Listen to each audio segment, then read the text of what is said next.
I want to go back to like all the players you play with in a premiership team. You're going to have heaps of guns, and you're one of them. And I think everyone in the team is obviously a gun. Like if you look at Jamangana and Riddell, I should say, and Libby Birch and Emma Carney, she's been there for ages. Like when you went first to the club, they were all there. Yep. Or apart from Libby, she's but like they must be instrumental. Am I right in saying instrumental in the growth of new players and being there?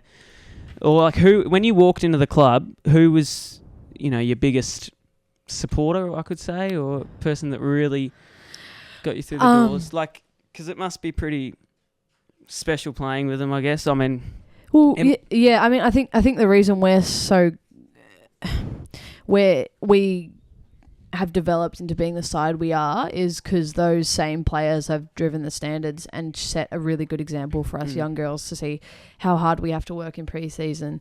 What we have to do, to become better, like how we can rely on our coaches and all that. How you stick to your gym routine, like things like that. Like the standards are really set by those older players, and I think as a young player looking at them go about their business, it's very motivating because you see how good they are and you see how they become so good, and you just want to be like them. So I guess for me a big thing, we have run club in the off season or pre-season, whatever you want to call it, and I wanted to always show up to that, and someone who's always there is Ash Riddell.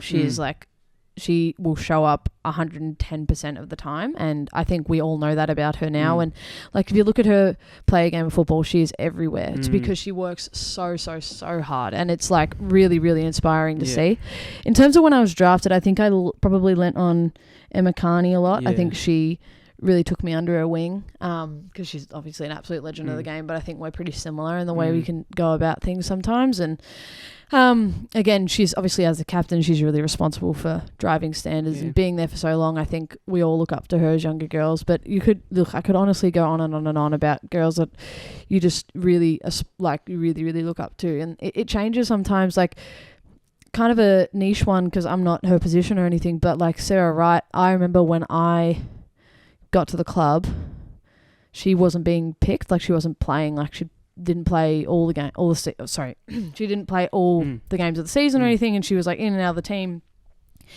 And I watched her to stick to her guns and really work hard, and now she's like third in the best and fairest and like All Australian nomination and things like that. Like it's you could really look at any of them, but we are we're spoiled with the amount of quality senior players we have in our squad. And I think everyone like has a story. I mean, you're talking about Emma Carney, and she used to play for the Melbourne Stars. Like there's sport like before the AFLW was a thing. Everyone has a story, and I just find it really fascinating how I guess everyone has their own journey to get there, and it's pretty interesting. That's the unique thing about the AFLW is there was a time where it wasn't a thing. AFLW, all footy girls. So like Emma Carney played cricket and she played hockey, and I think Jamin might have always played footy. I don't know, but she's like a plumber on the side now because she had to get another job. And Jenna's a farmer. Jenna Bruton's a farmer, and like Kim Rennie played basketball. And like it's pretty unique. Pretty unique environment.